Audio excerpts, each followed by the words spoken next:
Treasury yields are, and this is important following what you just talked about with oil. As we talked about last hour, going back to before the Iran war broke out, the 10-year was below 4%.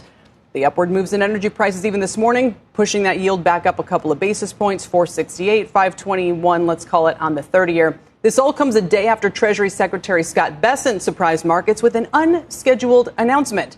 Senior economics reporter Steve Liesman is here with a look at his bond yield battle. Steve. Yeah, this is part of something that's been going on for a while now. Scott Bessent, the Treasury Secretary, taking another action to try and drive down long-term bond yields by doubling the Treasury's intervention in the long end of the bond market. But analysts are skeptical, and it could complicate the job of Fed Chairman Kevin Warsh. The 10-year yield just 2 basis points lower this morning following the unscheduled announcement that between September and November, the Treasury would increase its purchases of off-the-run securities to at least $4 billion from $2 billion per operation. The move seems to support Bessent's longstanding goal to drive down 10-year yields, which have risen nearly 70 basis points since the beginning of the Iran war. The yield on the 30-year hasn't been this high since 2007.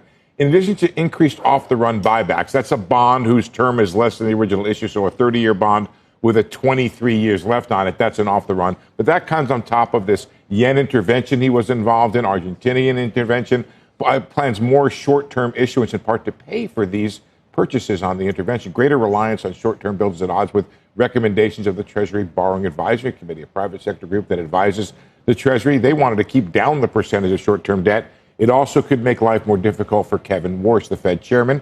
More short-term debt raises stakes for rate hikes because it's much more sensitive to the Fed and their rate. Lower long-term bond yields could boost growth and inflation, and Treasury intervention distorts market signals. Warsh said he wanted those signals to guide policy. For now, the move worked somewhat down a couple basis points, but the surprise announcement raised questions about whether markets could trust the Treasury to keep its promise to be reliable and predictable, and if such a move will work without real fiscal reforms. Activist Treasury issuance. That term was coined in 2024 by Rubini and Stephen Myron when Yellen did this.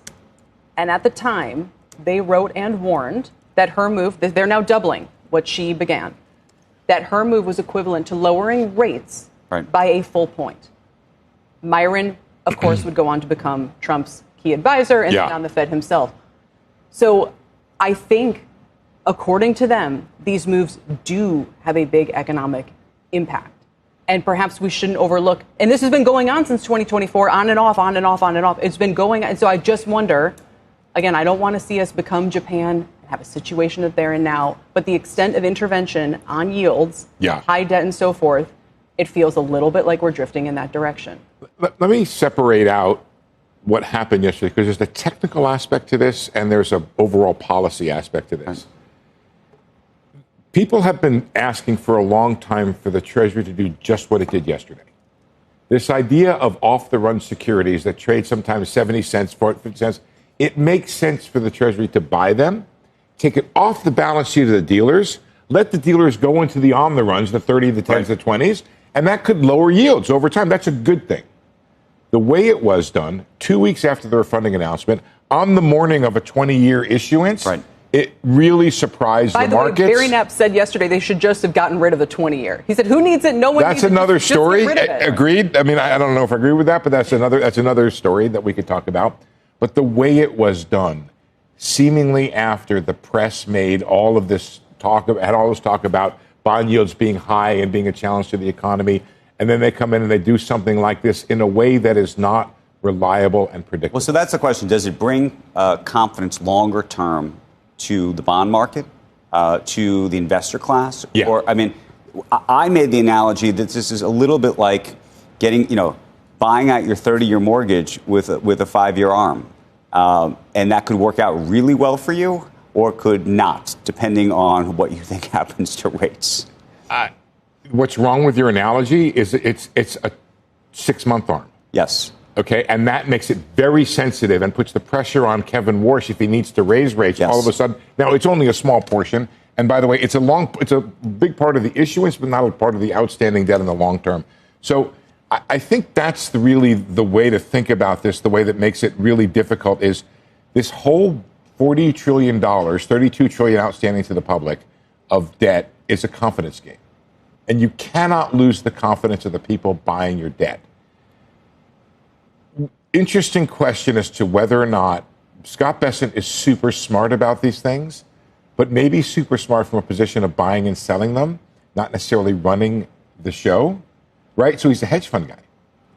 The hedge fund guy is supposed to game the government guy.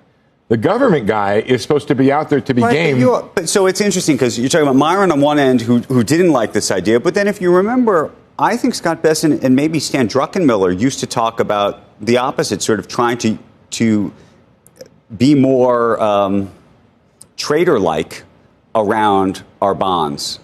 Right. And so... But it has been the policy. It has been the policy of the government and successive treasuries. Now, Yellen did some of this too, to not do that, to not be opportunistic. Right, that you go in and you buy bonds and you know the government is not going to game your purchase, for example, on the day of a 20-year auction. But she started it with this twist towards bill issuance, and it's just continued. Right. And who, by the way, who criticized it? Scott Bessent criticized it. Who criticized it? Kevin Warsh criticized it. And now they're doing the same thing, but in much bigger proportions right now. It might work because we rarely see bond markets trying too hard to fight these government. I just mean in the the fullest sense of the long run of the long run, like what we're seeing in Japan right now. Yeah. Look, they have to do the intervention. That makes sense to do this, to take these off the runs off. You save money that way. It's a good idea. Do it in a reliable, predictable way. Explain yourself to the public. That makes sense. You could gain the confidence of the bond market. But this doesn't necessarily seem like the best way to gain trust in a market where you desperately need.